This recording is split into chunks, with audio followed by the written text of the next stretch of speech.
Hello guys and welcome back to my Lorethrough series. Today, it's finally time to do the very first thing we were told to do upon arriving in the Lands Between. Taking on Godrick the Grafted, our first demigod.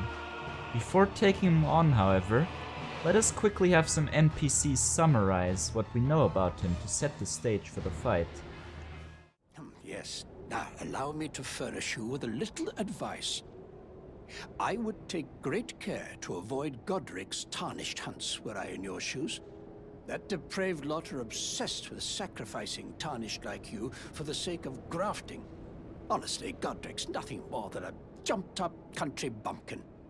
Lord? Oh, don't make me laugh. First, he hid himself amongst the womenfolk to flee the capital, then hid from Radahn in that castle. Then he insulted Melania, lost to her in battle, only to lick her boots rather than die like a man. Has he no shame, the big girl's blouse? And to think, he's the blood of Godfrey, last of the golden lineage, though you almost wouldn't know it to look at him. Yeah, I almost feel sorry for the chap the more I think of it. How utterly repellent this is. This grafting of Godrick's ill befits a lord. He's tainted the very winds. If you intend to challenge Godrick, I ask you call upon me. The winds run foul with his deeds. Decrepit he may be, but a demigod he remains. And of course, an inheritor of a great rune. Worse yet, I hear old Godrick's acquired a ferocious new toy to graft.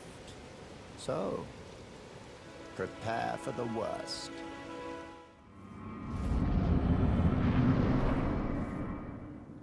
A ferocious new toy to graft? Alright Godrick, let's see what you've got. Mighty dragon, thou'rt a true-born heir. Lend me thy strength, O kindred. Deliver me unto greater heights. Well.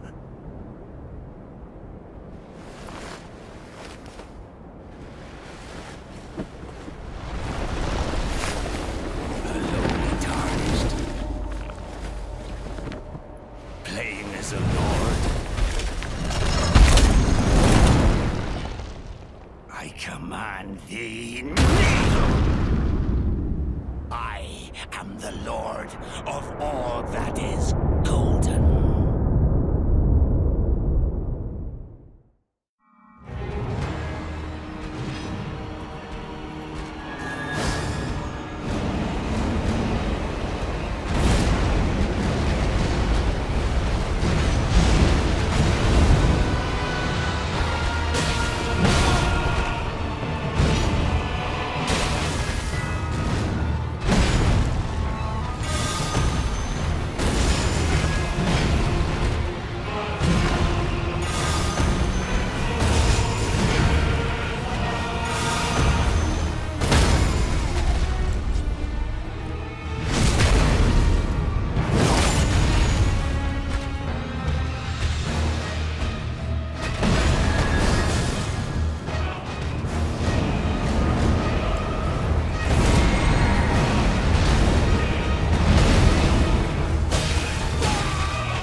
Truest of dragons.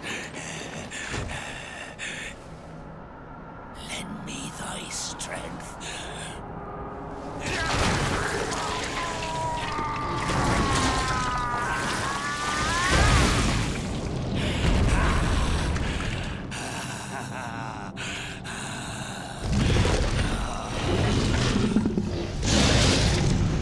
For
bathed in rays of gold.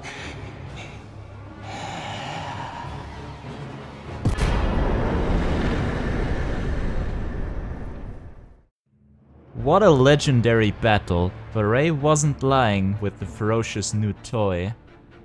His last words really underline what we already know was at the heart of Godrick's character. All he ever wanted was to restore the golden lineage to its former glory, to return to its home, the golden capital, and rule Leyndell once again. But alas, that was not possible, and he's slain by us. During his quest for former glory, Godrick made a lot of enemies, even within his own ranks. We find Godrick stomping on Godrick's body after our fight is over. The slug. Feel it. Feel it. Feel my bloody wrath.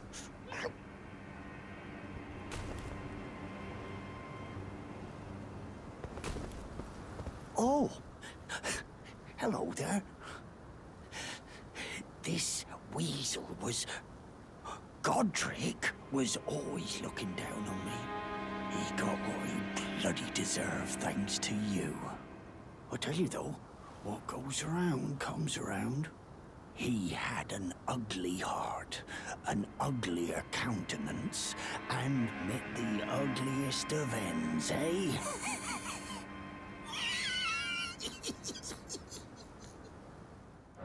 A cut quest line suggests Godrick is in fact Godrick's son, which explains this particular animosity. If that's still true, with Godrick being a demigod, it must have been really hard to see his son be born a mere commoner, without the strength ever to become a lord. On the other hand, it seems Godrick wasn't a very good father either. The Great Rune we received from Godrick is inactive and must be activated at the Divine Tower where we killed the lion 2 episodes ago. We have the Guardian Golems take care of each other, take the teleporter and then climb the Divine Tower to activate Godrick's Great Rune at his 2 fingers.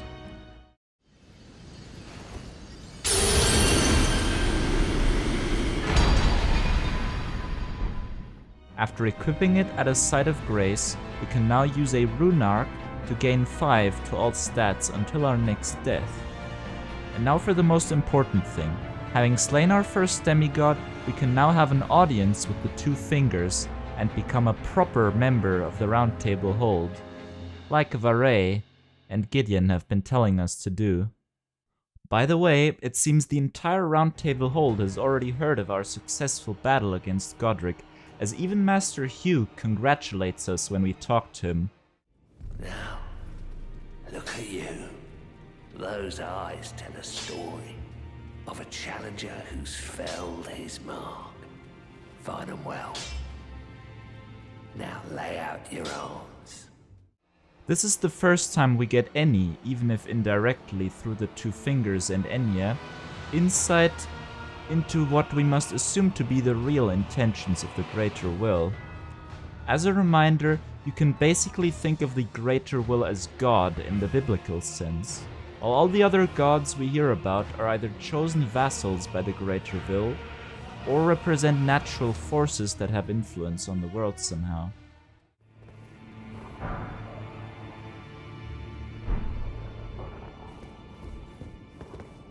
Are you that new tarnished? You've done well. I am Enya the Finger Reader. I interpret the words of the fingers, envoys to the Greater Will. Look there. The fingers tremble to welcome you, Shardbearer. Let their wisdom wash over you. Great Elden Ring, root of the Golden Order, anchor of all lands, giver of grace, wellspring of all joy. Until it was shattered, the tragic corruption of the Order has taken its toll. Across the realm, life lies in ruin, fallen to pieces. Foul curses and misery spread, unabating. But the greater will has not abandoned the realm, nor the life that inhabits it. So it is that the tarnished are guided by grace, called to act. Brave tarnished, your great rune is a handsome shard of the Elden ring. Seek another of its kind, to become Elden Lord and restore the Golden Order. Let the words of the fingers guide you. We are told that despite the tragedy of the shattering and the corruption of the Golden Order, the Greater Will has not in fact abandoned the realm like we were told in the opening cutscene. Or in other words, God is not yet dead. In fact, according to the fingers, it was the Greater Will that restored grace to the Tarnished and not Queen Marika, as I previously thought. Finally, in order to become Elden Lord and restore the Golden Order, we must collect a second Great Rune. Well, I see. A remembrance of gold has found its way into your possession. Demigods and even the Creator of the Champions are hewn by the Earth Tree upon their end into remembrances. They are valuable indeed. These remembrances yet house the power of their former masters. And should you wish to wield that same power, well, I will lend you the strength of the fingers. Do not recoil from my offer. The fingers guide us all. And you, Tarnished, you are here to take, are you not? After Enya explains to us what remembrances are, we trade Godrick's remembrance for his Grafted dragon, which we can use as a fist weapon. The other option was his axe. They both have I command thee kneel and bear witness, Godrick's signature attacks, as their weapon skills respectively, which is quite sick. It's important to note that both demigods and some greater champions leave behind remembrances, while only demigods own great runes. Ah, great runes are the stuff of demigods, the children of the goddess Queen Marika, she who is vessel of the Elden Ring. Tainted by the strength of their runes, her children warred, but none could become Elden Lord. And so grace was extended to your kind, the Tarnished.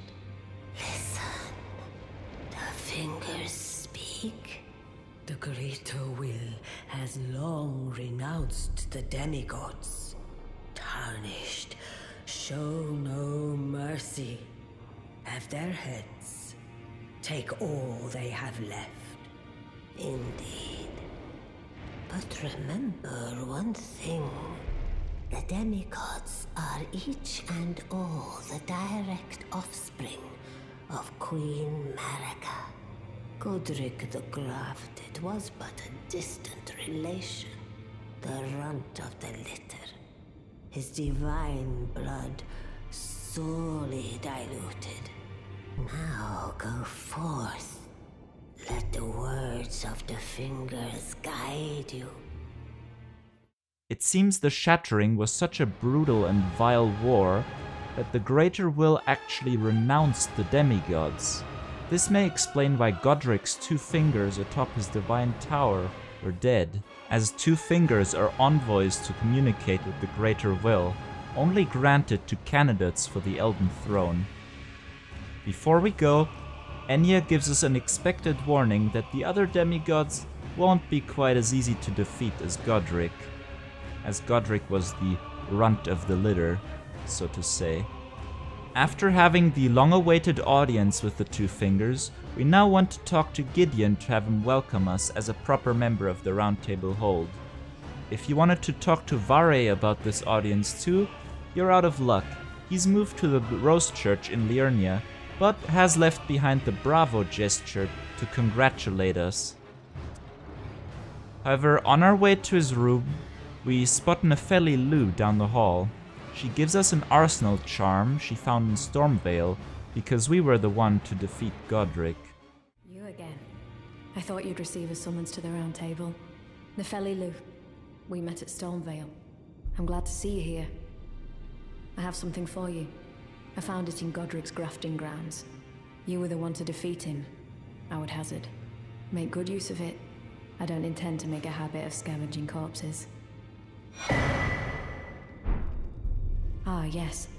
I wonder if you've met my foster father. He's in his study. The room Encher's guarding just over there. If you haven't already, I advise you introduce yourself. Father is leader of the Round Table. I'm sure talking to him will be worth your while. It's about time I headed off. I'll see you again, warrior, should the fates deign it. She tells us that Gideon is in fact her foster father, and reminds us that talking to him will be worth our while. By the way, considering her name, I would wager her real father, or maybe an older ancestor, is likely Hora Lu, chieftain of the Badlands and one of the Tarnished revived in the opening cutscene that we haven't yet met. Now for Gideon. You've received the wisdom of the Two Fingers, have you not? Then, just as promised, I bid you welcome. As a true member of the Round Table, I am known as Gideon Ofnir. As a Tarnished who wishes to stand before the Elden Ring and become Elden Lord, I am accumulating knowledge. To be all-knowing. You now belong to a select group of fellows. As such, I ask that you remain constant. It seems unlike Nepheli, Gideon has not lost his guidance yet, and is still seeking to become Elden Lord. However, it looks like he wants the Tarnished to work together on their path, to have one of them become Elden Lord, unlike the demigods who went to war over it. You'll be after more great runes now, eh? Then as your fellow, allow me to divulge a little knowledge. The inheritors of the great runes, the Shard Bearers. We of the Round Table know the location of 5 of them, including the one you defeated. Godrick the Grafted, Lord of Stormveil. General Radahn, who fought Melania and her rot to a standstill in the Caelid Wilds. Praetor Rykard, Lord of the Volcano Manor of Mount Gelmir. Morgott the Grace-Given, Veiled Monarch and Lord of Leyndell. And Renala, Queen of the Full Moon, ruler of Rhea Lucaria's Academy. You'll still be after more great runes, won't you? I understand you've been speaking to Nepheli. She's my daughter. I took her in when she lost the guidance of grace. Though a mere axe-wielding barbarian, her youthful credulity suited my purposes. So I put her to work. Do not hesitate to employ her. Should her services benefit you, despite her looks, she is more than capable in the press of battle. He shares some information on the location and history of the other 4 known Shard Bearers, Radahn, Rykard, Renala, and Morgott with us. We'll discuss this information once we get to the realm of those 4 individual ones. So, Godrick the Grafted, Lord of Stormveil. Despite being the blood of Godfrey, first Elden Lord, he's a grotesque old fool grasping for power. His castle lies upon the cliff to Limgrave's northwest, but I suspect you know that well enough already. General Radahn, the famed Red Lion and Scourge of the Stars, is a ferocious warrior. He fought Melania and her rot to a standstill in the Caelid Wilds to Limgrave's east. And now Caelid has been engulfed by the Scarlet Rot. Even approaching the region is no mean feat. I've heard survivors of Radahn's army are still in the wilds, staving off the rot with fire. And if it's true, I suspect Radahn is still there as well, in Caelid. Though, I doubt he much resembles his former self anymore. Praetor Rykard is the lord of the Volcano Manor on Mount Gelmir. He is a ruthless justiciar who commands a company of inquisitors, reviled for his serpentine demeanor. The volcano, Mount Gelmir, lies in the west of the Altus Plateau, the realm of the Erd Tree. It was the stage of the most appalling battle in the entirety of the Shattering. Rykard has committed the grave sin of blasphemy, marking himself as an enemy never to be forgiven. Morgoth the Grace-Given is Lord of Leyndell, the capital city. It lies at the foot of the Erd Tree, in the east of the Altus Plateau.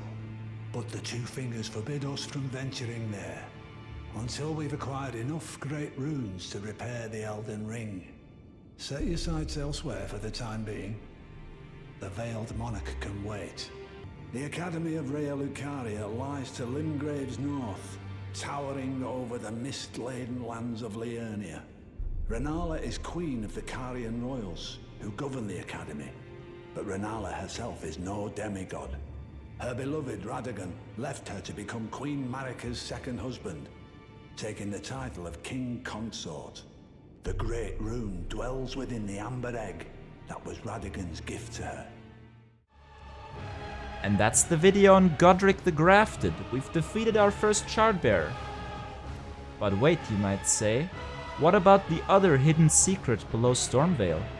That's right, Stormveil has one last hidden secret that might be the true explanation on why the castle was so rotten, ravaged by thorns and full of holes. That will be the subject of next video, so stay tuned.